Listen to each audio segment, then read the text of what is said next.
How to rename a database in cPanel. Log into your cPanel account and you will be on this page. Go to the Databases section and click MySQL Databases. Scroll down to the table Current Databases.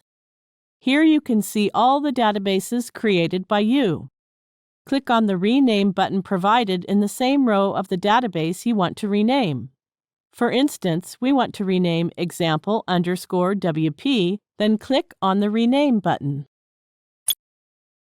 It gives a warning and you may create a backup. I will ignore it and proceed anyway. Now replace the old name with the new name. cPanel automatically adds a prefix to the name of the database. Now click the Proceed button. Notice that the database has been renamed with the prefix. Thank you for watching.